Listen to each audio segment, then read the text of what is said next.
let us continue with where we had stopped last time. We had seen post the fall of the temple how there was a big divide that was going on between two communities, that is the Jewish Christians on one side and Rabbinic Judaism, because that was the type of Judaism that was evolving and taking shape in the absence of the temple, because the temple was no longer there, which used to be at the heart of Jewish worship. Animal sacrifices and everything was gone. So a new form of Judaism was emerging, and they were facing lots of challenges. And one of the biggest challenges that they perceived was emerging Christianity, the way Christianity was increasing in leaps and bounds. And mind you that this is also despite the persecution that was already unleashed, because we know Nero had already issued the edict of making Christianity a sort of an illicit religion, a religion that did not have any official sanction of the law.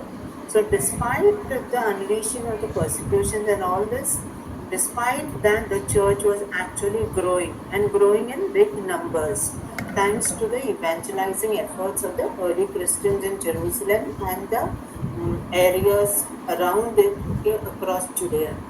So we continue now, from where we had started, where we had stopped last Sunday. We continue further, a time to mourn and a time to build. Both the communities, it was a time of deep mourning because the temple was no longer there in the spiritual landscape of the Jewish people, and also for the Jewish Christians, because at this point of time we have to remember Christian identity was not a separate identity. They still considered themselves part of the Jewish community. That a separate identity was yet to emerge. So we find in the book of Acts also how they used to meet, in the porticos of the temple before the temple fell. So that basically used to be the place of their evangelizing activity. So they identified themselves with the Jewish community. But then we see afterwards, after 73 AD onwards, the rift between these two communities is widening and widening, because the Jewish Christians, they identified Jesus as a promised Messiah. And they were very firm in this belief, and not only that, they were using scriptural citations from the Old Testament, especially their version of the Jewish Bible, which is called the Septuagint, which today we will be dwelling in deep detail. So they were using scriptural quotations from the Old Testament, especially Isaiah chapter 53, the Song of the Suffering Servant, the fourth song. In the past episodes of the Gospel of Mark, we had gone in deep detail about the text of this suffering servant in Isaiah 53. Similarly, Psalm 22. When we read through Psalm 22, it's a very telling psalm, because the psalmist had written that psalm, we do not know how many thousands of years ago. But when you try to contextualize the psalm, it looks like as if the psalmist was, viewing the entire scene of Jesus' death, and final his crucifixion and his final death. So the entire text of the Psalms, when the Jewish Christians began to make deep study of all this scriptural text, they were getting absolutely convinced that Jesus was the promised one. So this was a big bone of contention between these two communities, and we will see how they finally drifted apart, and there was a final tear which sealed the breakup once and for all. Most people, including Christians, don't realize how much Judaism changed after 70 AD. If you ask common Catholics, we also, our knowledge of scripture, the context of early Christianity, we are sometimes at a loss, because we don't really know what significance the fall of the temple had for the early Christian community.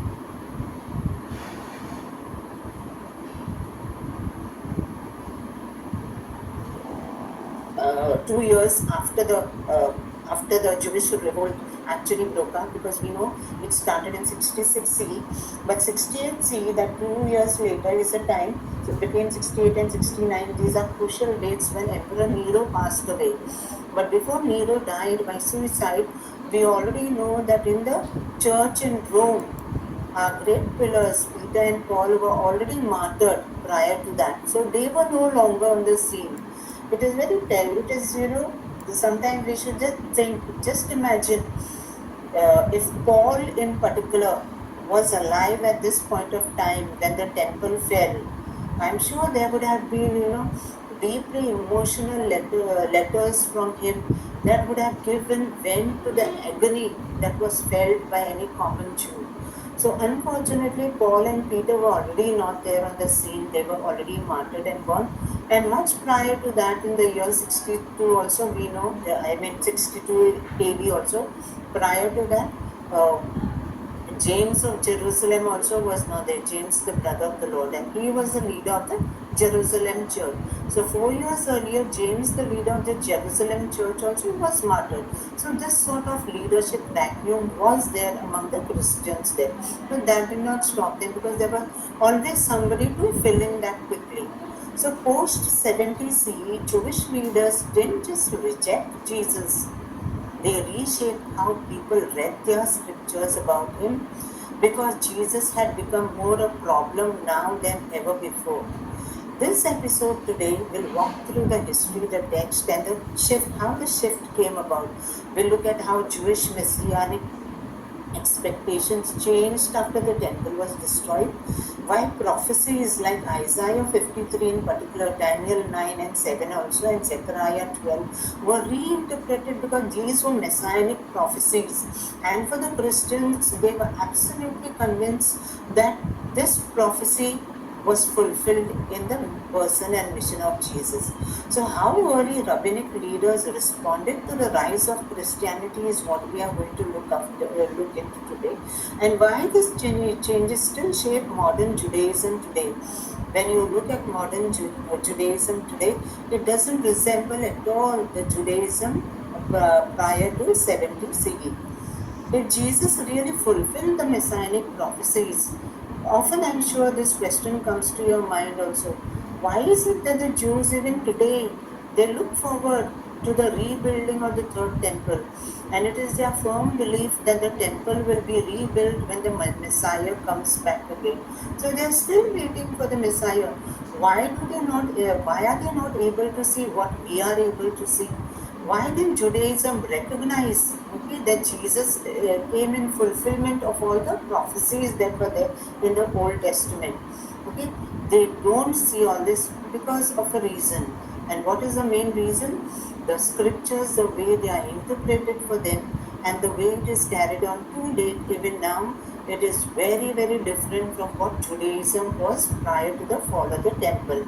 And all thanks to the reforming sages of Jamnia, okay, Yohanan ben Zakkai, that name is very familiar to you now. He's the one who initiated all this. But these reforming measures that they initiated, they actually brought the divide between the two communities and made it more and more wider. They redefined the entire concept of what Messiah even meant. So this shift didn't happen all at once, we know. It was because of what Jesus represented for them. These are the sages in Jamnia. Already Jesus has died and gone, 40 years before that.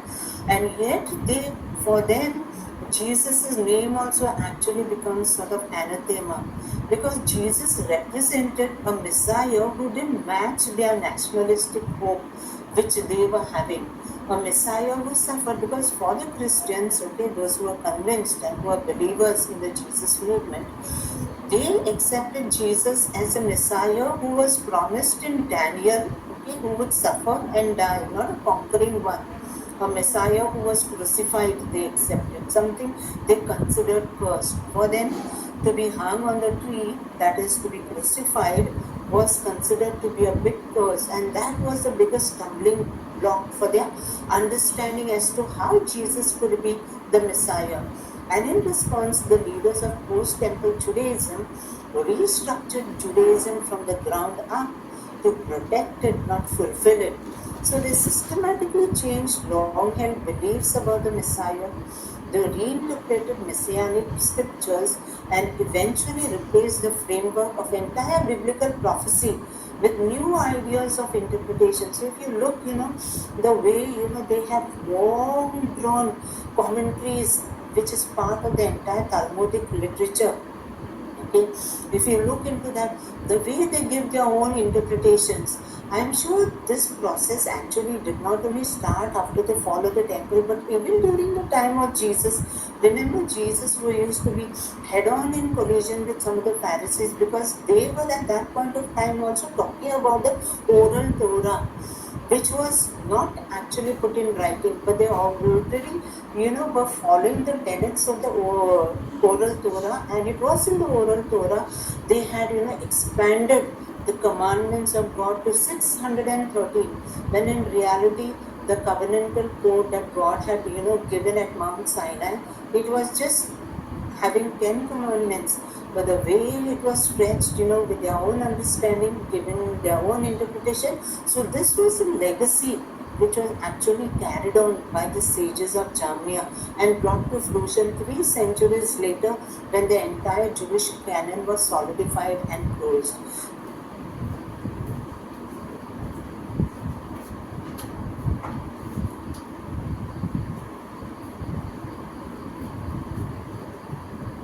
They didn't change scriptures, they did not make any changes, of course, definitely not, we will see that. But they did retrain people on how to read them. And that was the most crucial point, okay? The main point of divide between the growing Jewish Christians and the rabbinic, the people who followed rabbinic Judaism. This rift grew wider and tore the two communities apart after the breakout of something called, we have all this while have been looking into the first Jewish revolt, okay, which broke out in 66 CE and ended around 73-74 after the siege of Masada.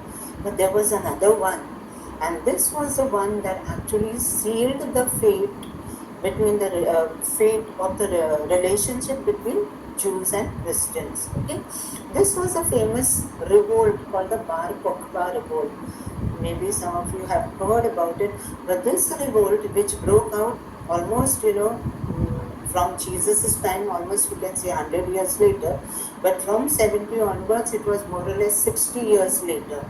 But this was a revolt, though historians always felt, this was a small one that did not really impact the Roman Empire so much. It was just like a flea bite, for an elephant. But all these things have been proved wrong, because today, from all the archaeological, evidence that has been found, especially in the form of some letters, okay, at a cave called Cave of Letters in the Judean desert, particularly near Nal Hevet, that particular place. That whole archive that has been found, there are letters that this leader of the revolt wrote to all the leaders whom he had posted in order to take leadership in their areas. So because of that, from the strength of all that archive, we are able to reconstruct and realize that the magnitude and the scale of this revolt, in fact, was far bigger than the first Jewish revolt. And it was in the aftermath of this revolt, eventually, that the divisions between Christians and Jews was dealt the fatal blow, sealing a permanent rift between the Jewish Christians and Judaism. Let us see what this Bar Kokhba revolt was. It lasted for 2.5 years, something that broke out in 132 and ended in 135. So a matter of around 2.5 years.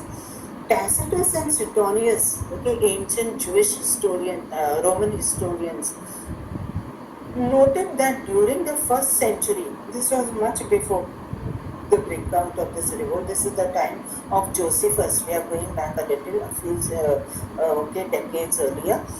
Tacitus and Suetonius, very famous Roman historians. We remember Tacitus was the one who tells us about how Nero behaved when Rome was burning, and how he gave the edict to set the Christians on fire, and how the first persecution took up.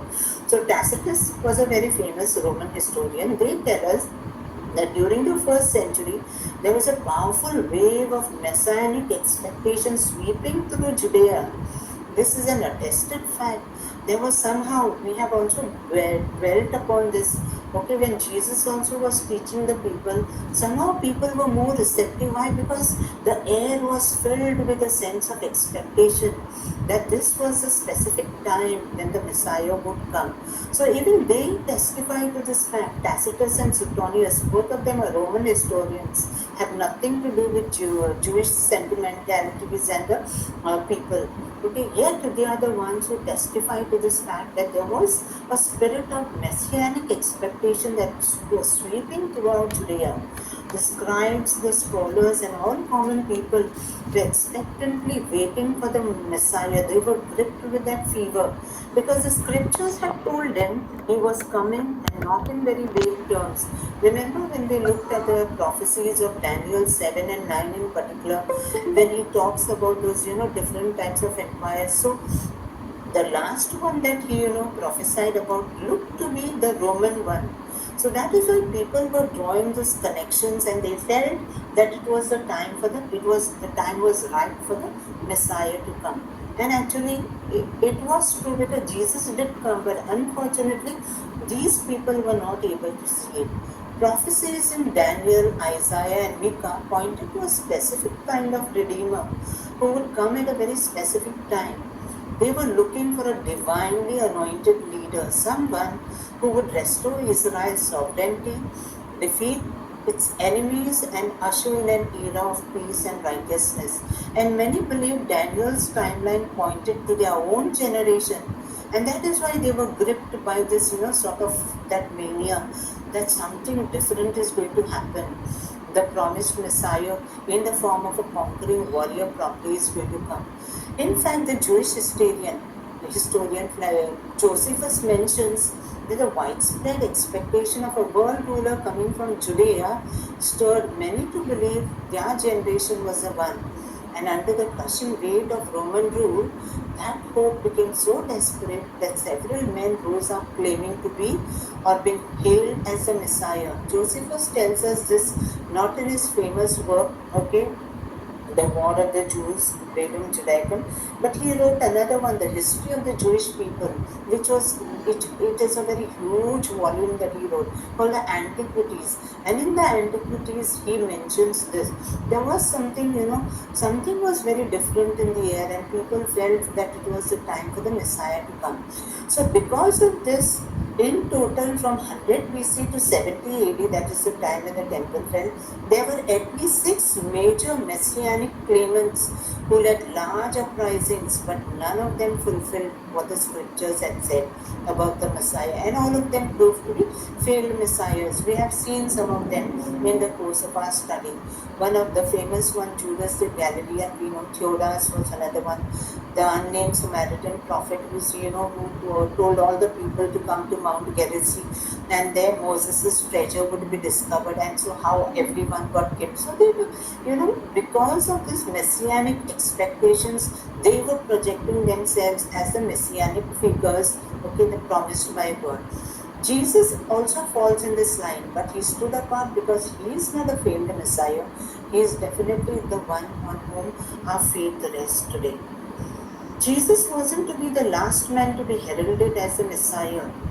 About 100 years later, we are coming now to Bar Kokhba, exactly around 100 years after Jesus passing away. Another figure would rise up on the Judean horizon, and this time he wouldn't just challenge Rome, he would force Jewish leadership to redefine what they believed the Messiah should be and what they could never again allow him to be. Remember in the first Jewish revolt, there was a lot of infighting, deep factionalism. Literally, there was a civil war that had broken out in Jerusalem. Each of them trying to have control. The priest on one side, we had the Sicarii on the other, the Sicarii zealots on the other side. So like they were deeply divided, and so there was no leader, spiritual leader, who was endorsing any of these people who were projecting themselves as the leaders during the first revolt. But during this revolt, this second Jewish revolt, it is called second Jewish revolt, but there were other minor revolts also prior to this. But this was a significant one, okay, that had a deep impact on Judaism and Christianity, and that is why it is called the second Jewish revolt. This revolt is special. Why? Because this man, Simon Bar Kokhba, he was actually born Shimon ben Kosiba, okay, son of Kosiba. That title, Kokhba, son of the star, was given to him by the rabbis who, endorsed his leadership, and not only endorsed his leadership, in fact, they projected him, okay, as the warrior Messiah promised in the scriptures. And especially to claim that title, they use the messianic prophecy that was found in Numbers 24:17. A star shall come out of Jacob. Somehow they connected, and they felt that Simon Shimon was the one, and that is why from Kosiba he comes to be known as with the famous title Bar Kokhba, and the revolt also gets that name. That title came from messianic prophecy, as I told you, because they believed that he was the one. He rose to prominence about 132 AD, that is the start of the revolt. His revolt wasn't just a rebellion. We have to remember this was in no way like the first Jewish revolt, because this was a messianic movement fully endorsed by the Jewish leaders, unlike the first Jewish revolt, which was totally a fractured fight between all the warring groups in Jerusalem.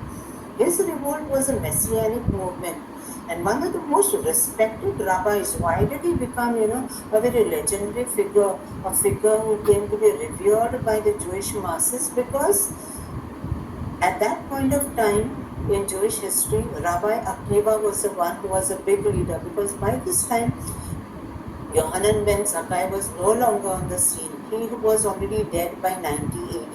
And this breaks out in 132 AD. Rabbi Akiva, Joseph ben Akiva was his full name.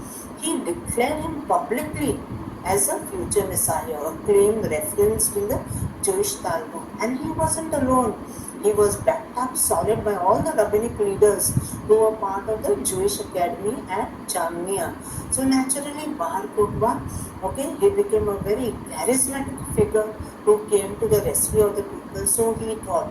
He was convinced he was the one who would finally drive out the Romans. Akiva even said, "This is the King Messiah." And for a brief moment, it really looked like, he was right, because when the revolt broke out in 132, he took tremendous control. Huge number of villages were claimed by him. We have to remember that at this point of time, Jerusalem is already a city which is depopulated. People, hardly anybody is staying over there. It is only two of the famous legions were stationed over there. Okay, Legio 10, okay, Fretensis, and another Legio 6, I think it was Ferrata. These were the two legions that were permanently stationed there on the Temple Mount, and they were maintaining the peace. So it was like, a Roman colony that was taking shape over there. So definitely the Bar Kokhba revolt was not based in Jerusalem. But when the revolt broke out, they even threw out all the legions over there. They killed them, and they got a momentary victory. And Jerusalem also for the time being did come under their control. So when they were gaining victory after victory, they became very sort of confident that they will finally be able to achieve their goal. This is the region, the entire region. In fact, when the first Jewish revolt broke out, it was exclusive, of course, in Galilee and all towards the north, and all they came conquering, and many of the villages and all were torched and flattened by the conquering Romans. But this revolt even went wider down south, okay, in this area called Idumea, beyond the Judean desert. So that was the province of Arabia. It was a separate province, just as Judea was one province, Syria was another one, Arabia was also another one. So all these three provinces of Rome were affected by the Bar Kokhba revolt. So letters found in caves in the Judean desert during the 1950s and 60s show his full name to be Shimon ben Kosiba. Okay? He was quite a micromanager, sort of a tyrant, because he wouldn't, respect the autonomy of any of his subordinate leaders. Whatever he would say would be the final thing. So he was quite a sort of an autocrat in his own right. They reveal him to have been a very devout Jew, a disciplinarian, and a micromanager. So very fact that he was micromanaging means he wouldn't give the freedom for others to decide. Everything was centralized in his leadership. Jewish religious texts portray him as a gibbor, a strong man in the manner of Samson. Remember Samson, one of the judges, okay, who constantly battled with the Philistine. So in that tradition, he is projected as a strong man, okay, who came to the rescue of his people. So Jewish texts and all, hold him in high esteem. Though finally he lost the revolt, they the Jewish text state that Rabbi Akiva, the respected sage, saw in Shimon the anointed warrior Messiah who would lead the Jews to redemption. He declared him the King Messiah, and referring to Numbers, that same prophecy I referred to, named him, he titled him Bar Kokhba, and that was the name that stuck for eternity. Shimon referred to himself as a Nasi or prince. The very fact that this was his self-identity for himself, and he expected people to address him so, it reveals the mindset of this man. And despite that, okay, Rabbi Akiva and his colleagues, they endorsed such a man. So in what way they really saw him as a messiah is really a mystery. Bar Kokhba established an independent Jewish state. So when the revolt broke out, okay, in the first year and the second year also, the Romans were in retreat because they had also captured Jerusalem, and the revolt had spread. And they were very buoyant with their victory. They were absolutely confident that they would be able to drive out the Romans once and for all. Remember, at this point of time, the Jewish people were still nursing the wounds, okay, of the fall of the temple. For them, it was a deep wound, and a wound that would never heal, would always bleed. So all that anger, okay, that resentment against the Romans was given vent to during this revolt. Roman law was replaced by Mosaic law. Rome's laws and all were totally repealed. What would prevail would be the Mosaic law, that is the Torah. The Torah was held supreme. Roman coins were overstruck with approved emblems and messages of the new Jewish administration of Bar Kokhba. So he was a very strict, disciplined administrator. He, broke up the regions that he had conquered into small administrative units, and everything seemed to be going on fine. He minted coins, organized an army, but his army resorted only to guerrilla tactics, because when Kokhba was fighting with his people, they were hiding in all these refuge caves that are plenty all over the Judean desert. So when they were mounting assault on the Roman armies and all, they would, take them by ambush. So the tactics that they were adopting were guerrilla tactics, It was not open combat like two armies that are engaged in a huge battle. That was not their style of operation. So that they used guerrilla tactics, and territory after territory came in their control. So they held territory, inspired thousands. So seeing all these victories, the people were very much inspired to join their numbers. What was the reason? What was the trigger point, and why did this, second Jewish revolt broke out? Emperor Hadrian, the emperor here is a crucial figure and the biggest, actor in this whole play. Emperor Hadrian became emperor of Rome in 117 CE. Early on during his reign, he banned the practice of circumcision, which the Jewish people saw as a direct assault on their covenant. Remember, for the Jews, circumcision was, an act of, entering into covenant with Yahweh. So it was a symbol of covenantal fidelity for them. So imagine when Hadrian comes. Why did Hadrian do this? Did he have, a sort of an animosity of the Jewish people? Not at all. Okay, had nothing to do with it. Hadrian was a man of deep learning and a person who was completely immersed in Greek, culture. For him, anything Greek was considered to be the hallmark, okay, hallmark and sophistication of one's culture. So he was that type of man who was academically driven. He was a man, who wrote down poetry, had an extensive knowledge of Greek culture, Greek literature. He was that type of a scholar basically, but also a very fine military general in his own right. A man who's most of the time when you find pictures of Hadrian, he's always portrayed in his military attire, with his full gear.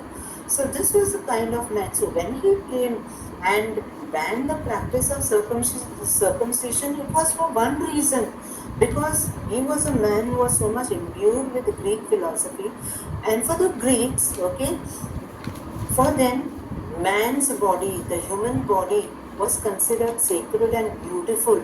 And that is why if you see in many of the Greek, statues, ancient statues and all that you see, you will find these naked pictures, naked statues of the Greek gods, goddesses, even human beings. Because for them, they consider the human body as sacred and beautiful.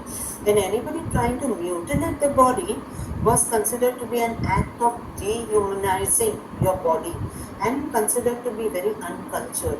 So Hadrian had this type of mindset, since he was a person who was a great ardent promoter of the Greek culture.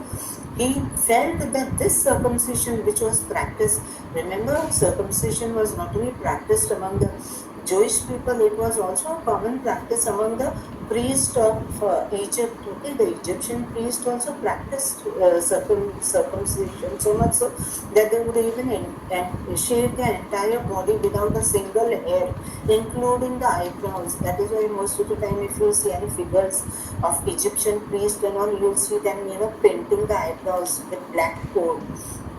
So this is the ideology that pushed Hadrian to come out with this ban.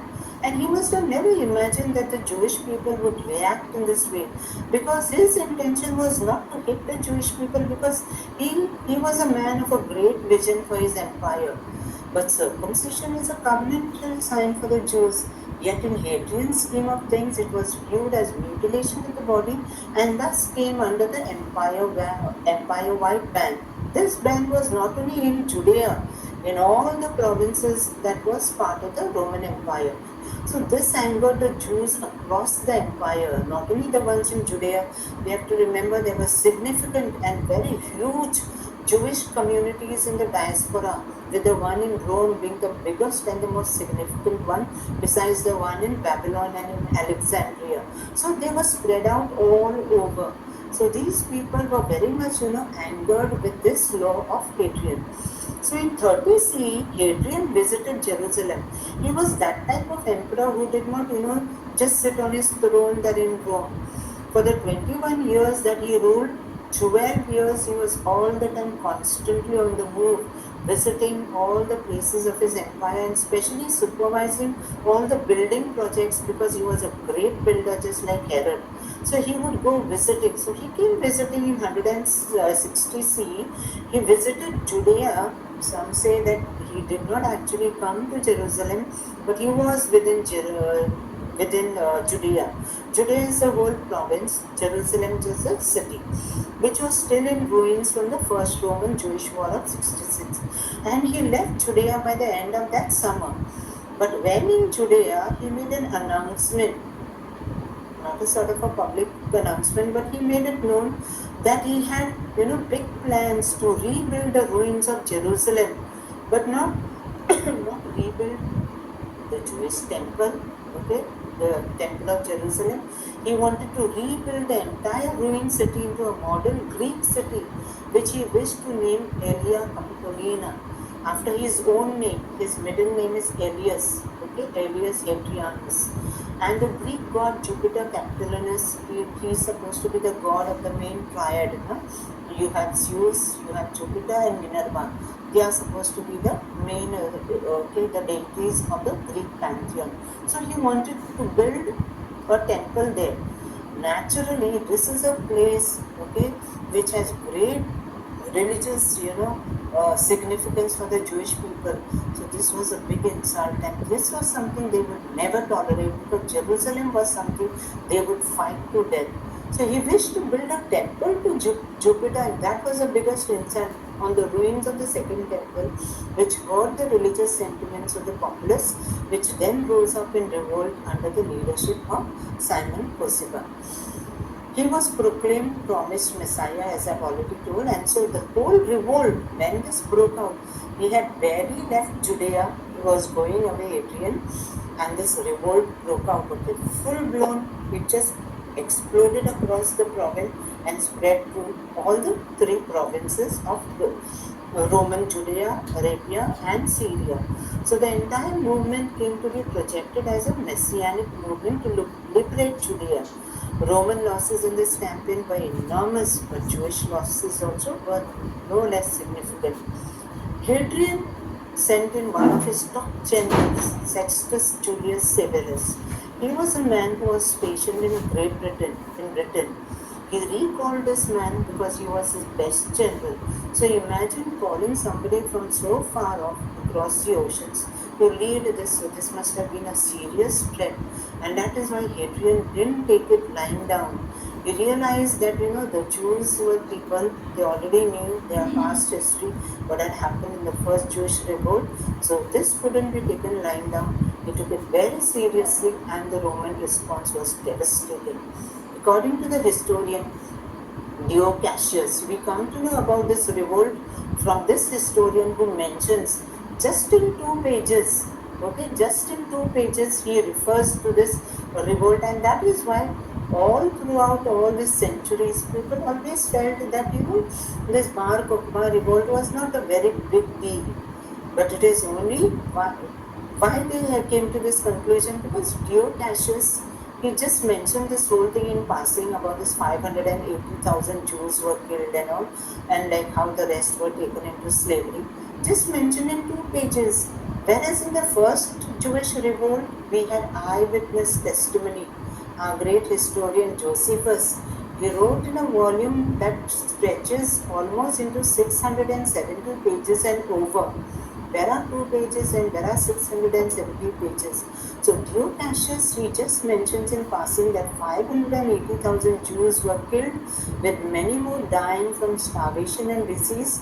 Towns were flattened, villages were wiped out, and the land was burned to the ground. Jerusalem finally was renamed Aelia Capitolina, and the Jewish people were banned from entering Jerusalem, except once a year to mourn the temple's destruction. But Hadrian didn't stop there. He issued a very big final insult, which the Jews will never forgive him. He named the entire province, the whole province was named Judea.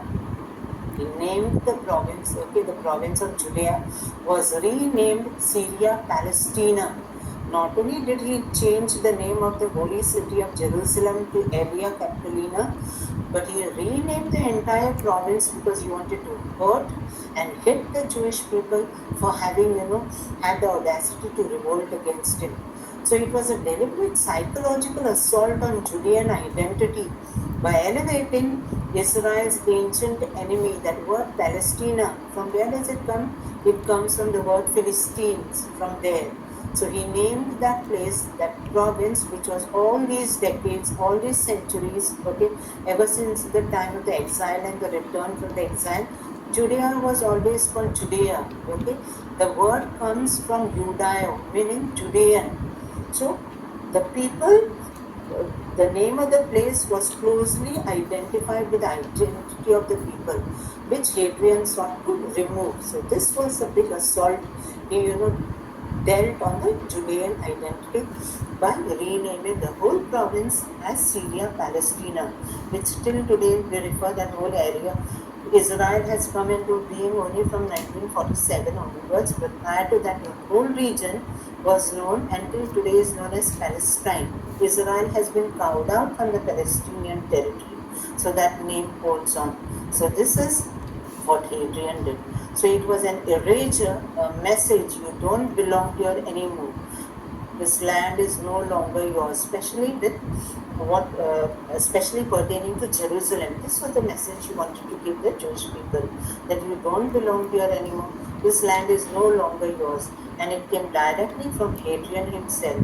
As for Bar Kokhba, what happened to him? Hadrian, they say, in the first Jewish revolt, remember how many legions were deployed by Vespasian? Titus was at the head of the army. He was the general who led the siege. He was the son of the Emperor Vespasian, and he had summoned 3 legions and other auxiliaries. So it was more or less a force of around 60,000 soldiers that stormed the Temple of Jerusalem and the entire city. But for the Bar Kokhba revolt, Hadrian did not leave any stone unturned. It was not only 3 legions, but some of the historians say it was up to 12 legions that he had summoned. Many of the historians don't agree with that fact, but they say at least 7 legions. 7 legions also was a huge number, okay?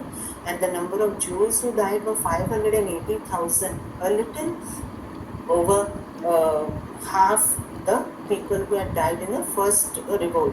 First revolt, remember, Josephus tells us it was almost 1.1 million Jews who died trapped there in Jerusalem. But here the numbers were a little smaller, but the scale and intensity of the revolt was equally very, very huge. Okay, so this was the impact.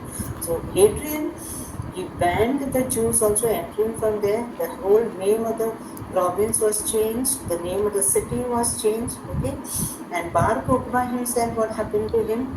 There was a final battle that was fought at the fortress of Betar. I think around 12 strong fortresses, all these, Shearers and all these fortresses that were built by Herod, they became all their strongholds. So from one of these fortresses at Betar, that was their final stronghold, they held out, and in a heroic battle, he lost his life, he was killed, and Rabbi Akiva was tortured to death in the most horrific way, because he provided the intellectual and the theological bedrock for the entire revolt, projecting it as a messianic revolt, and that was the thing that pulled on the people towards it. And that is the reason he was tortured to death. He was tortured in a very bad manner. It's recorded very in a telling way. It's all recorded in the Talmuds. Hadrian did go on to build that temple to Jupiter on the Temple Mount.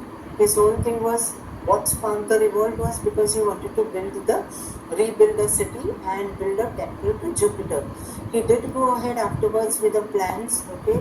He went on to build a temple to Jupiter on the Temple Mount, and in doing so, this is very significant for us, and in doing so, he also deliberately sealed the revered site of Jesus' burial, where today stands the Church of the Holy Sepulchre, covering it with the foundations for the temple to Jupiter. This temple stood for nearly 200 years, but it was destroyed in an earthquake that brought it down. But till today, we know that recent archaeological testimonies and evidences that have been dug up support the fact. Remember, I had once shared with you that detail. It was something, a very recent news detail that was shared in the media. I think it was around a month ago, wherein only for around a few hours only, all the three, this holy site, the Church of the Holy Sepulchre in Christendom is considered to be the most sacred and the holiest place for all denominations of Christians, be it the Orthodox Christians, the Catholics, the Syro-Malabar, all these, there are various denominations. So all of them were brought together, and for a few hours, okay, it was opened up, and all the evidence was collected, which supports the theory that Jesus' burial was over there, and the early Christians definitely knew that site. And that is the reason we most of the time new scholars, recent scholars, they always look down upon this claim of the Christians that, the Church of the Holy Sepulchre is not the place where Jesus was actually buried. But today, when the archaeologists have gone deep down, they have realized that indeed it is the place where Jesus was probably buried. The burial chamber of Jesus does lie there. We should know a little bit of Hadrian because Hadrian was considered to be one of the best of the five good emperors. In Roman history of the emperors, this reign of five emperors, one after another, it is called the reign of the five good emperors. Beginning with Nerva, then we have Trajan, who is considered to be the best of all. The Senate, gave him that title, Optimus Princeps, means the best emperor. He was followed by Hadrian. Hadrian was adopted by Trajan. Trajan was adopted by Nerva. Antoninus Pius was adopted by Hadrian. So all these men, you look at these fellows, they were not father's son. It is not like the father's crown went on to the son. Nothing like that. Each of them, for their merit, for their outstanding qualities, they were adopted by the previous emperor, and that's how we have this series of five emperors, one after another, coming who ruled justly. So Hadrian is considered, in fact, among all these five, he is considered to be the most remarkable, the most cultured one, and a person who really, attended to his empire in a very prudent manner. His reign marked the height of the Roman Empire, especially the peak is considered to be 117 as its peak, and provided a firm foundation for his successor. His successor was Antoninus Pius. So, like when the empire passed on to him after his death, he also ruled likewise. He was born Publius Aelius. That is the way, because Aelius is supposed to be the name of the family. He wanted this name to be given to Jerusalem, the city of Jerusalem, Aelia Capitolina. So his name was Aelius Hadrianus. Okay, he was born in Spain. He was not a Roman. Hadrian is best known for his literary pursuits, his substantial building projects throughout the emperor, especially in particular his most outstanding this architectural achievement is considered to be the Hadrian's Wall in northern Britain. It's a very long wall which he built. So personally he is to go and supervise. Hadrian is also known. Okay, no doubt he is one of the best of the five good emperors, but he is also remembered for his love affair with the Bithynian youth Antinous. Why do I tell? Because this was a young boy. Okay, that Hadrian, though he was a married man, it was common for the Greeks that time. Homosexuality was part of their culture, and especially for the emperors in particular, especially those who are more inclined towards the Greek culture, they used to not call it homosexuality, it used to be called pederasty. And it was sort of, an accepted, in fact, not only accepted, desired among the Greeks. Very strange. Okay, so Hadrian also was known, he had his wife, Livia Sabina, but he did not have a good married life, and he is known for his various dalliances with young men. But most outstanding was this youth, Antinous, whom he deified after the young man's death, resulting in the popular cult of Antinous. This was a cult which, when he died, Antinous died, Hadrian deified him. Deifying was common practice among the emperors. Even then, after Augustus, this became common practice that most of the emperors began to be deified. They even deified is to consider somebody God. So even when his wife died, he also deified her. But Antinous, when he deified him, his cult spread so much, okay, many people followed the cult so much, it actually became a rival to Christianity because of its great followers. This is the picture, okay, I've put up. This is the young man. He was a very young man, I think barely 14 years when Hadrian first met him. And he died while wherever Hadrian went, he always accompanied him. But tragically, he drowned in the Nile while on a visit to Egypt alongside the emperor. And because of that, because of his death, Hadrian deified him, and his cult became very, very popular, which became a threat to Christianity. But Many of the historians, they believe that he did not just die. It's not possible that, having so many attendants around, he would, die, get drowned in the Nile. They say that he committed, actually, it was a sacrificial death. He offered himself as, sacrifice for Hadrian's welfare, because Hadrian by this time was seriously afflicted with many, illnesses, especially from the year 127 onwards.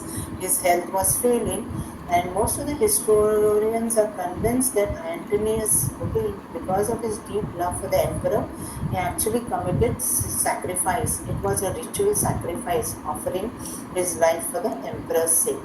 And this is the reason Hadrian deified him.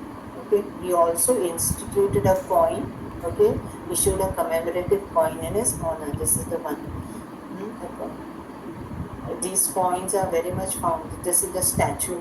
Wherever he built, temples, I think around 12 temples have been found dedicated to him, to his cult. So wherever the temple was built, a statue of Antonius was also put. So he was this type of, emperor who had this mindset. So he was a man deeply interested in literature, especially Greek literature, and also Egyptian mysticism and magic. Highly cultured man, wrote a lot of poetry and other works, and insisted on personally supervising as many of the temple projects that he had commissioned.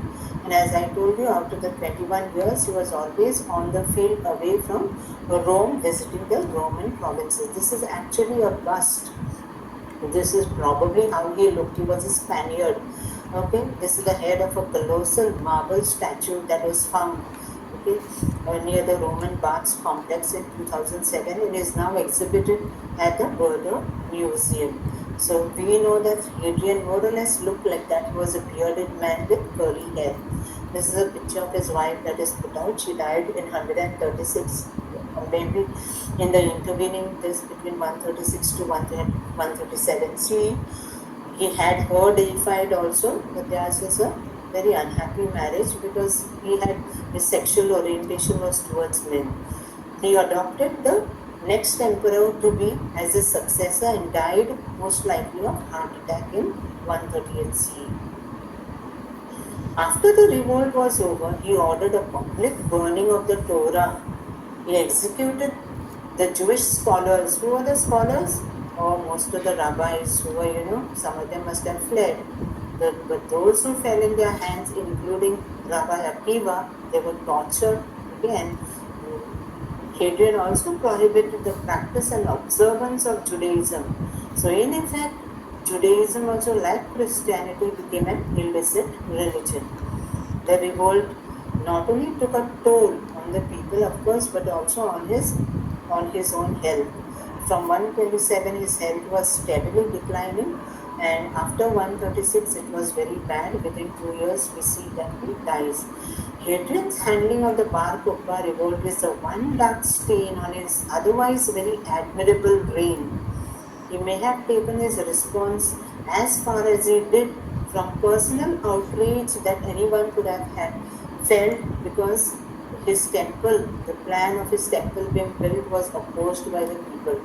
So probably because of that personal outrage, I think he must have bent his anger. That is the take by most of the historians, because this is the only black stain on his otherwise illustrious, and admirable reign.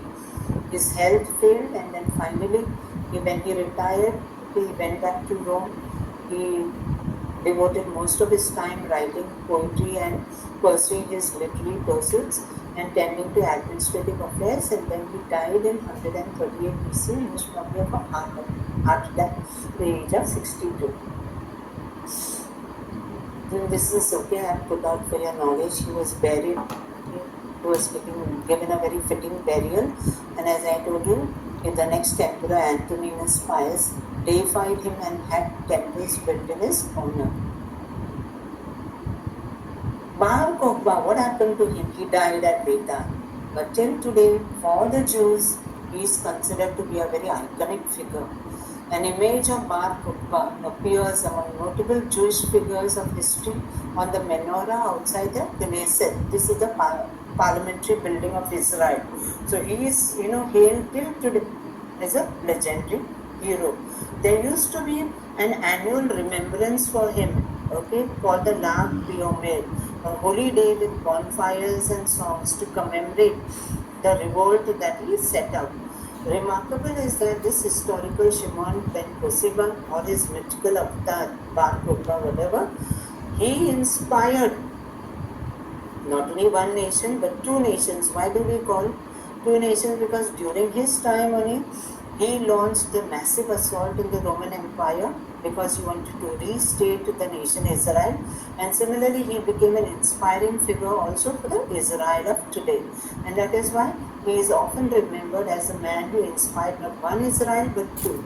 In the 20th century, the Zionist movement, okay, adopted the name Beta, the place of Ben Kusiba's last name. Armed Jewish resistance groups, even till today, hail him as a champion of their own military struggles against any type of rule. And in particular, uh, just before the formation of Israel, we know, okay, during the time the British and Palestinian Arabs, during the period of the colonial mandate, this is modern history.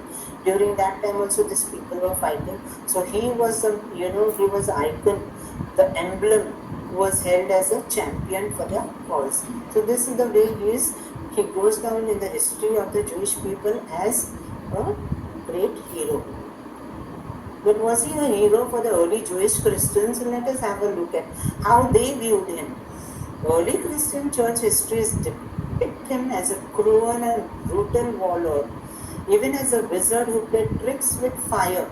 We don't know why exactly, but when you look at the history, especially in Eusebius, this is just a mention is made, but he is looked upon as a man who was, a sort of a brutal tyrant. The Christians following Jesus, of course, definitely they would never accept the ideology that was put forward by Rabbi Akiva supporting Bar Kokhba as the Messiah, warrior Messiah. Because for the Christians, the bedrock of their faith was Jesus was the Son of God and the promised Messiah. So they outright rejected Bar Kokhba as a false Messiah. And this was, something that was held against the Jewish Christians for a very, very long time till today. This period, in fact, marks the definitive breakpoint after the Judaism and Christianity permanently split apart. We know of the Bar Kokhba revolt from the mention made in just 2 pages of Roman historian Dio Cassius and from the now Heber cave of letters where his letters were discovered. Along with this, there is also, not only we have the letters that Kokhba himself wrote to his military generals, okay, whoever the people under his command. But there is one very curious archive called Babatha's archive. It was a woman who was fleeing because even the province of Arabia came under the grip of this revolt. So when the conquering Roman armies were, surrounding, all the villages and all, even here in the south, there were some people who were fleeing. So there was a woman called Babatha. She carried all her personal belongings, and in particular, she carried what? She carried all her land documents, titles to all the, lands and whatever things she had, those documents which showed that she is the owner of that property. That, archive she took along with her in the cave, okay, when they were hiding, as I told you, in the refuge cave. So one of the caves was this, near this Nal Hevel, okay, where the cave of letters existed. So maybe they had taken refuge, but they were discovered and promptly killed. And that entire archive that she had carried along with her, it remained there for centuries, and it was only in 1940s and 50s it was discovered. So it gives you a very rich, glimpse or a window into what life was for them and the panic that was actually felt by the people when the Roman armies were surrounding them. Now, when the Bar Kokhba revolt died down, Jewish Christians and the rabbinic, Judaism people, they wouldn't see eye to eye. The split was now getting, finalized, because we know that already prior to 90 AD, already that Birkat Haminim, that curse of the heretics, okay, the 19th benediction was already issued, and they wanted the Jewish Christians to be expelled from the synagogue. So it was literally like a ban for the Christians to take part in synagogue activities. So this had already come to a head. So this rift was going on. The Jewish Christians were despised by the Jewish people who were there, centered maybe in Jerusalem and all over Judea at that point of time. So for them, for these, meanwhile, the sages of Jamnia, Yohanan ben Zakkai is already gone. Akiva also has died. Many of the leaders, okay, many of the Jewish rabbis who were part of the Kokba revolt, they also must have gone. But there were others who took the whole thing forward. So for them, still, for them, the biggest threat for their own survival now was the Jesus problem. Now, what was the Jesus problem for them? There was still the Jesus problem for them to deal with. Jewish Christians refused to join the Bar Kokhba revolt because they had believed that the Messiah had already come in the person of Jesus, okay, through his mission. They refused to accept Bar Kokhba as the Messiah and outright rejected him. But this act of the Jewish Christians, because they refused to be part of the revolt, it was seen as treason. This was treasonous. This was seen as treasonous by the rest of the Jewish people, for whom it was a final messianic revolt. Thus, to many Jews, the Christians were traitors to the nation and a threat to the religion. So they cannot be part of our community. They should be expelled from amongst us. They can't be considered to be our people. So it was we against them, okay, we and they. Jewish leadership saw the Jesus movement not just as a theological error, but as a dangerous reinterpretation of the messianic hope. They began to accuse the Jewish Christians that, that they were misrepresenting the scriptures. So much so that even they accused them of distorting the scriptures, which was not a true thing what they were saying. The early Christian movement was growing not by sword, but by preaching of scripture and personal testimony. And the people spreading it weren't just Gentiles, they were Jews themselves, devout, well-respected Jews who had become members of the Jesus movement. We have seen this from the communities that Saint Paul had already built. Okay, so they were flourishing. Okay, communities of Christians, of whom who were the people who were the members, not only the Gentiles but even Jews they did not at that point of time see themselves as Christian, because for them their self-identity was still Jewish, but they were part of this early Jesus movement. So these new evangelizing early Christians couldn't be silenced despite being excommunicated from the synagogues just before 90 CE by being labeled heretics. It wasn't a fringe movement anymore. So earlier, it was just a few groups here and there who met, in the house churches, but it was growing movement, and that was the big threat, okay, which the rabbis called the Jesus problem. Ben Zakkai had died in 19 CE already, and the leadership had passed on to others, but the ban on Jewish Christians was already in place. So they weren't staging revolts. Our Jewish Christians who were there, they were staging scriptural arguments to prove their claims that the Messiah was supposed to suffer and die before he could come in power. So it was a deeply rooted theological debate in which these two communities got embroiled. They thought that the kingdom starts spiritually, not militarily. They weren't dismissing Judaism. They were not saying that Judaism is to be done with. They were claiming to understand the scriptures of Judaism, that is all the prophecies that were contained in the Old Testament.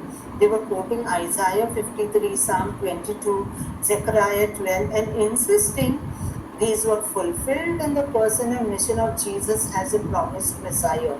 This is our Christian claim. This is what we stand for even today. But this was not agreeable to the people who were, reinterpreting their scriptures in the light of their own self-understanding, especially with the concept of the Messiah. So that made Jesus far more dangerous, because the Christian claim wasn't political, it wasn't military, but it was theological, and one cannot kill theology with a sword, isn't it? You have to fight it with doctrine. So this was a big challenge for them. So Jewish leaders began to rethink their strategy. Instead of challenging the scriptures head on, they began reinterpreting the messianic passages so that they would no longer point to Jesus. Their strategy, their strategy was all to survive. They realized that every time someone claimed to be the Messiah, it didn't lead to deliverance, but it led to bloodshed and destruction. So they have two examples now in their recent past. They have seen in the first Jewish revolt, now they have seen it in the second. Hence, they started discouraging any public expression of messianic hope. They began reinterpreting what the Messiah would be, pushing his arrival into the far future end times, spiritualizing the prophecies, making everything more vague, and most of all, they shut down any talk of revolt. So Judaism, which had once been evangelical, okay, came to focus on only one thing: survival. For them, survival was all that mattered. And to survive, they had to reinterpret scriptures. They did not change the scriptures, but they retrained people how they have to derive meaning for their lives. And we are going to see one particular example. Take Isaiah 53 for example. I have not put out the text because earlier this I have already put out the whole thing. The fourth servant song, okay, Isaiah 53, chapter 53. It's a very long, okay, suffering servant song. And in that suffering servant song, when you read through, the connections are so very deep. Like when you read through the text of Isaiah 53, it becomes crystal clear that Isaiah is talking about, Jesus as a fulfillment of what is being said in that text of chapter 53. It had long been seen by Jews and early rabbis as referring to a suffering Messiah. But after Jesus' death and resurrection, and after Christians started using it to point to him, things began to change. And what did they do? Post 70 and after the Bar Kokhba revolt in particular, the passage was now reinterpreted as the suffering servant of Isaiah 53 was no longer the Messiah. It was not the suffering servant. The suffering servant who is mentioned in Isaiah 53 was no longer the Messiah. The Messiah is not the suffering servant as the Christians claim, which is Jesus. But who is represented as a suffering servant? The new interpretation that they try to put forward to the Jewish people, they began to say the suffering servant is Israel, the Jewish nation itself. And this is the understanding they cling on to even now. The suffering servant of Isaiah 53 is not the Messiah for them. It is their own nation, Israel, the Jewish nation Israel, suffering on behalf of the whole world. And this is a very strange, explanation, because when you look at some later on, years later, many centuries later, some of their own commentators, Jewish commentators later on, I think in the 12th, 13th centuries, they themselves have expressed doubt as to how the nation can be identified as a suffering servant, because the suffering servant is one human character who is spoken about in Isaiah 53. It is not, a collective identity of a collective people. So it cannot be. So within them also there are several commentators who don't agree with this reinterpretation. But this is the way the rabbis, at that point of time, in order to just distinguish themselves, alienate themselves from the growing Christian community, this was the way they were reinterpreting scripture. This view became dominant later in the Middle Ages, especially through the influential Jewish commentators like Rashi. Rashi was all for it, but others were not. But the shift likely was much earlier in the generations following Jesus. Another big change was in the identity of the Messiah himself. Before Jesus, there was room in Jewish thought for a spiritual Messiah, one who would lead, redeem, and transform from within.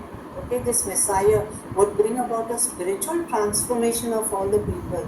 He would give birth to the reign of God, okay, in the coming end times.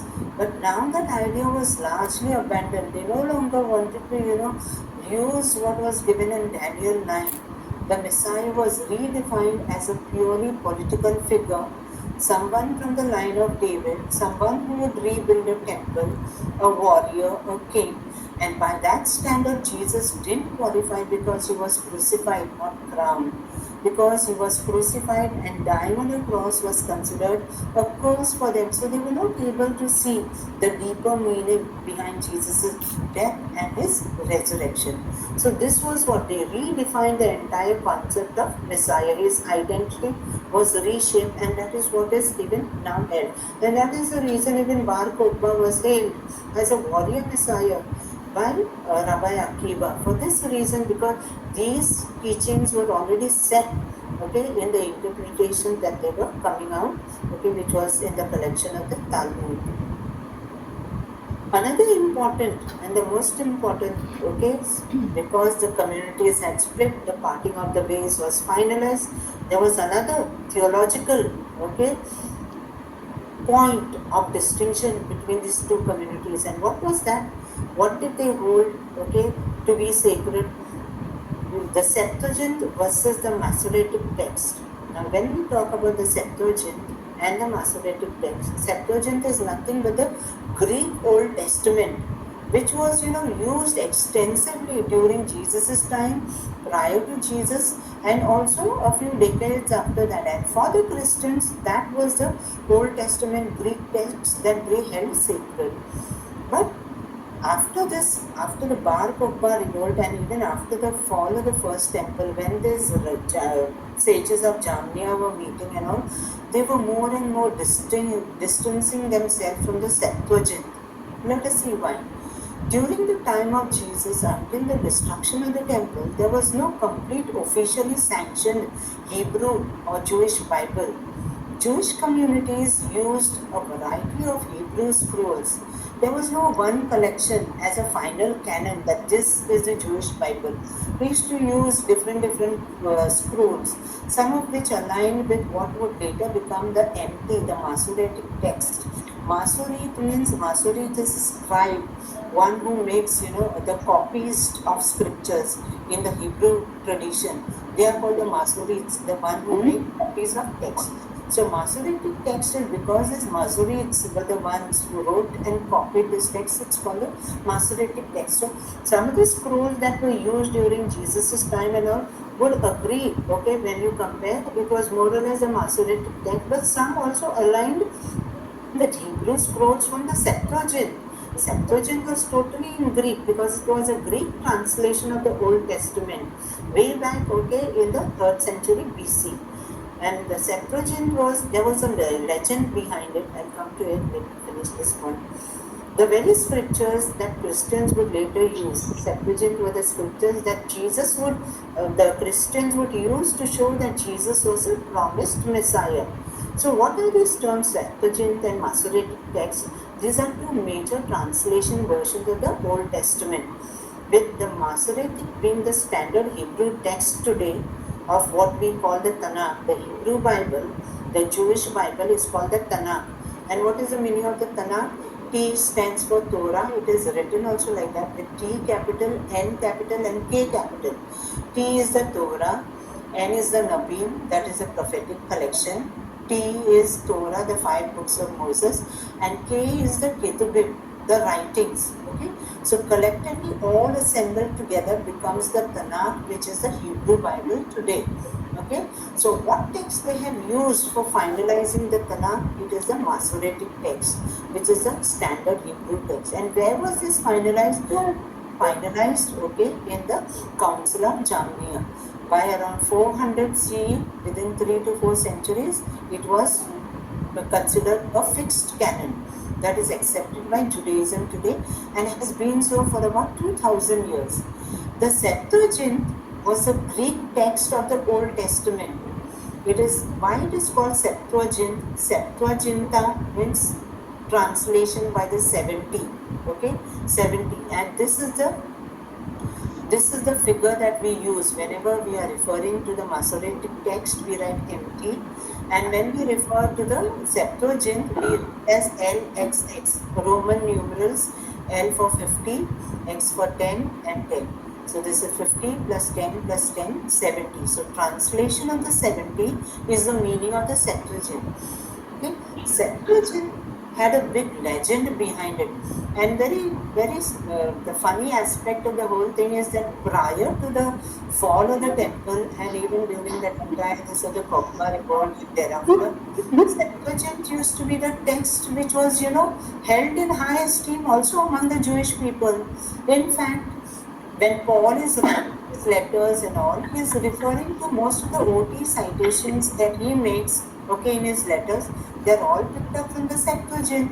Masoretic text comes much, much later. So the hello. So the Septuagint was a Greek text of the Old Testament that first began to be translated around 250 BC in Alexandria in Egypt, with a very interesting legend behind how it came into being.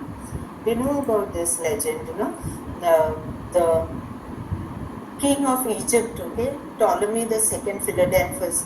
Remember extensively we have done about the library in Alexandria, how it was later on burnt down. And this library of Alexandria, it was considered to be one of the finest, okay, libraries in the world, because there was no literary writing of that point of time, a copy of which would not be found in the library of Alexandria. So the library at Alexandria, along with they had their own intellectual center over there, where the best scholars all around the world would come over there. So Alexandria was a place of all this intellectual development.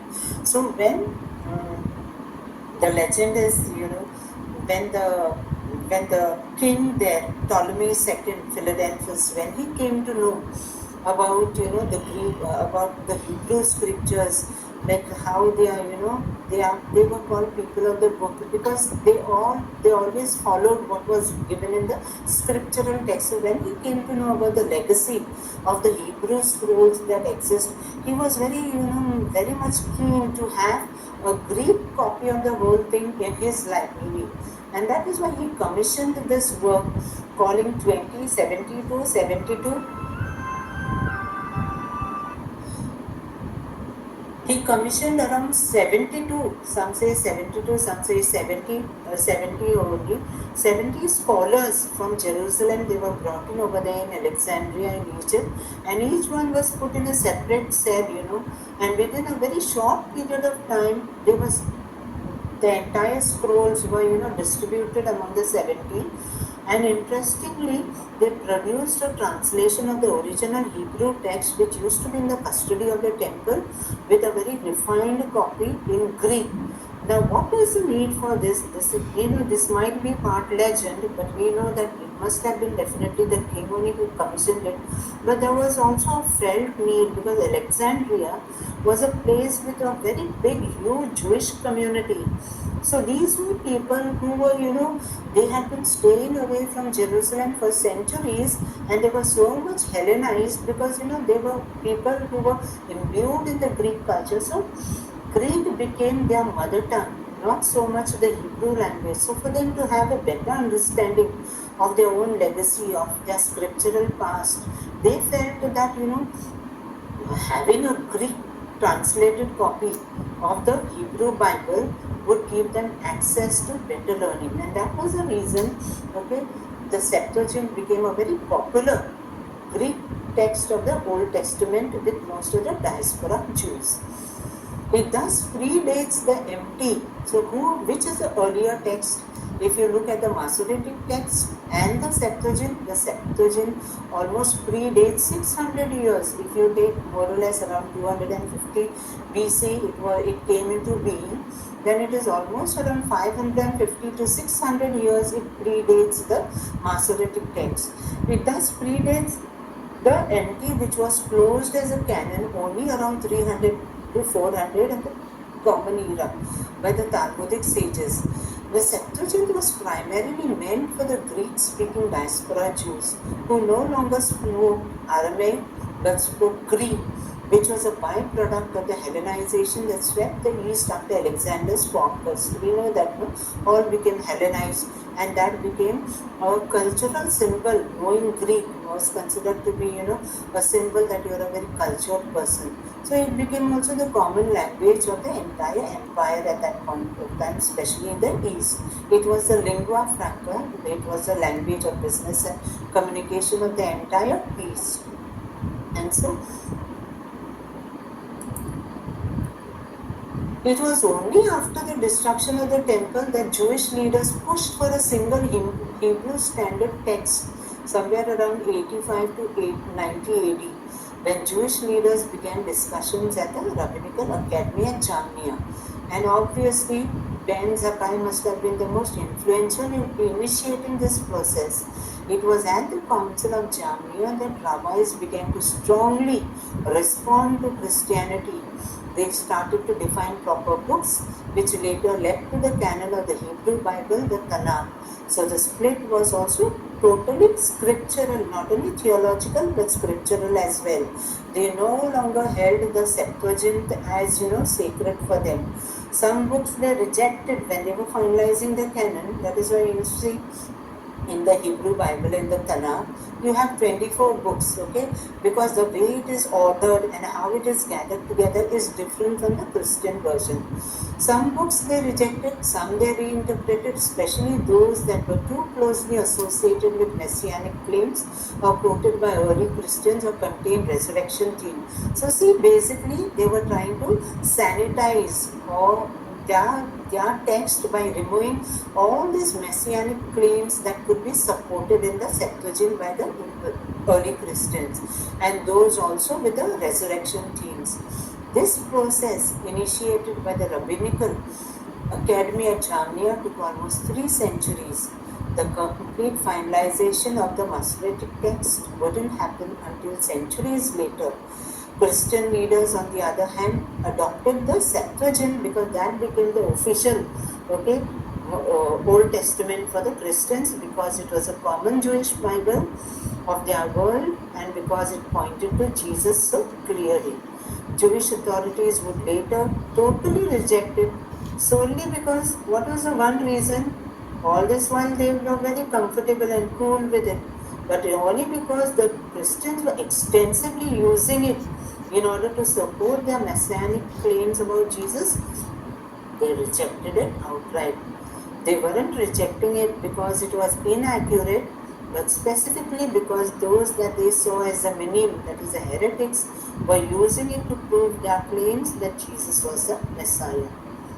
Before Jesus arrived on their landscape, they were completely comfortable with the Septuagint. They were very positive about it and even saw the legend behind it as a miraculous event. Okay, they felt that it was God inspired and that all copies agreed word for word with the Hebrew original text. There was no Jewish rejection of the Septuagint, but it came only after this, after the Bar Kokhba revolt. It was widely used for teaching, reading, worship, especially outside of Jerusalem in the diaspora communities. And how do we know this? We know this becomes a very positive proof from Paul's writings. We can gauge this also from the ministry of Paul, who wrote his letters in Greek and extensively quoted OT citations from the Greek Septuagint. Paul himself was the most famous Pharisee and probably also trained in the schools of Jerusalem, so he was equally at home with Hebrew and Greek versions of the OT. So was the case with Philo of Alexandria also. He was a diaspora Jew in Alexandria. Philo's writings are all in Greek. So definitely when he is writing his philosophical treatises, he is also heavily relying on the Septuagint. So only after post Jamnia we find that the Septuagint also came to be negatively regarded by them, and it no longer it was the canon that they would fall back on. So the MT was the one, the Masoretic text was the one that they said that is their full scripture of the Old Testament. But this mindset changed when Christianity started to grow, attracting followers in great numbers. So the rejection of the Septuagint by the rabbis post 70 CE was a cultural and theological bias not a rejection of the Greek language. Okay, so it was because they were biased, because they were negative, because they wanted to distance themselves from the growing Christian community. That was the reason they said we are done with the Septuagint. MT is going to be the standard Hebrew textual version of the Tanakh. So, in conclusion, after the temple was destroyed, and moreover in the aftermath of the second Jewish revolt, Judaism stopped spreading, started shrinking inwards to survive. It became very exclusive, no longer inclusive, and that survival instinct shaped everything they taught, especially when it came to the Messiah. The divisions between Jewish Christians and the Jewish people became solidified and permanent with their parting of the ways.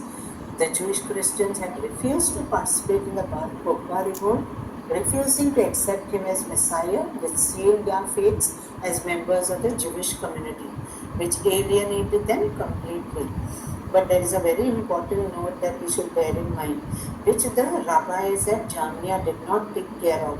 It's important to note that, okay, the most important fallout of all this rabbinic activity, that when the Jewish leaders rejected the Septuagint, favoring the Hebrew-only Bible, they were disconnecting themselves from a very large Greek-speaking Jewish world. Okay, the diaspora communities were very huge, and they hardly knew, they did not know much of Aramaic. Also Hebrew, very few people, only those who were trained scribes, were able to read the Hebrew language, like how Paul was. He was a trained Pharisee. So that Greek-speaking Jewish world had been a major part of Judaism before, and those Greek-speaking Jews were now left out in the cold, making them more open to the gospel message because they knew the Greek Septuagint that the Christians were using as their OT for preaching. So they considered that scripture. They were not familiar with the Masoretic text. Okay, so all these changes to Judaism, which we see today, even today, how Judaism looks, it came to be because of the evolving work of the sages at Jamnia.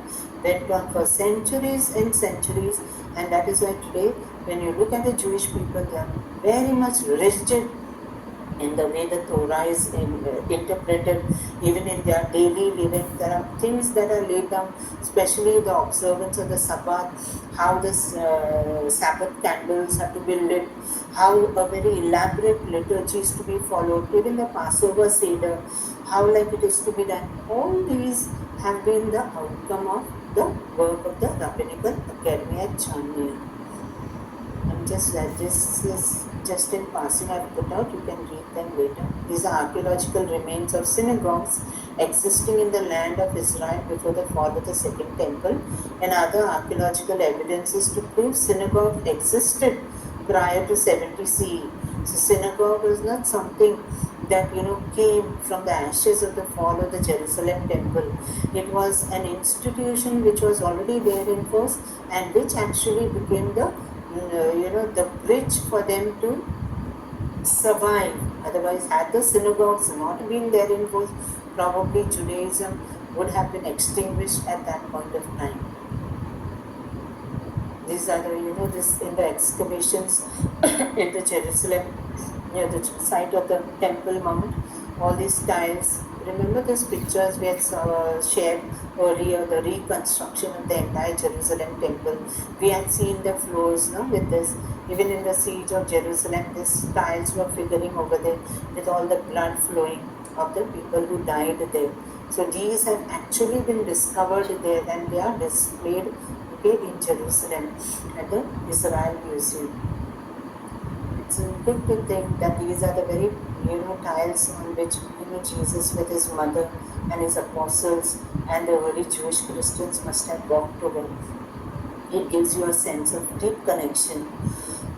Similarly, this is a very famous inscription called the Theodotus inscription, inscribed in stone. It describes the synagogue's foundation. It is like how we put up this foundation templates, whenever a building is going to be raised, and if it is inaugurated by any political person, we always put a commemorative plaque over there. So in the past also, this practice was prevalent in ancient times too. And this inscription on stone supports that because it describes the synagogue's foundation by Theodotus, a priest and synagogue head. Its purpose for reading, when this text is translated, it writes, for reading of the law and teaching of the commandments, and its accommodations for Jewish pilgrims who came to Jerusalem from the diaspora. So synagogues were very much in place, and they were places of deep study of the Torah. How much it was used for worship, we are not very sure, but the text in the Gospels of Mark and also in Luke and all do support that worship also was part of the congregations when they met in the synagogue, especially in Galilee. It writes, this is what is written. Theodotus, son of Betanus, rebuilt the synagogue for the reading of the law and the teaching of the commandments. Okay? So this supports the theory that synagogues were very much in existence even while the temple stood.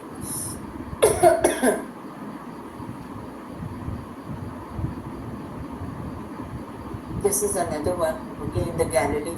There's also the remains of a synagogue prior to the fall of the Jerusalem temple. And this is quite a big one. It could be holding up to 400 people, found in Gamla in Galilee. Similarly, at Magdala, the place where Mary Magdalene hails from, these are also the remains that have been found. Okay, you can read this. I've shared this earlier also, but I've reshared now.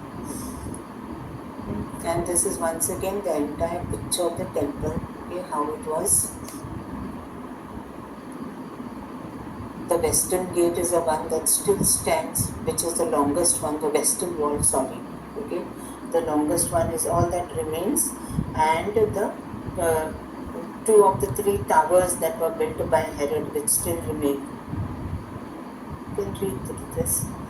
I put out in particular, this was the most important part of the entire temple complex. It was called the Stoa, okay, the royal Stoa, that is the royal portico. It was called the royal Stoa, and it was probably here that Jesus, drew out all those people and all, because this was like a huge commercial center. It was a place which acted as a mint where the coins used to be minted by the priest. It was only the priest, the half shekel coin used to be minted over here by the priest. Only the priest could do it. So this was the most magnificent, part of the building. They say I think around 193 columns were there for this. So you can imagine how beautiful it was. And this is a little explanation of what has been found over there. It is also, that is why I have put here in red. The royal Stoa is also thought to be the place where Jesus overturned the tables of the money changers. But it definitely functioned as a royal mint, where the silver coins were minted, okay, whether people had to buy them and make their donation to the temple. So that is the end of session 32. Any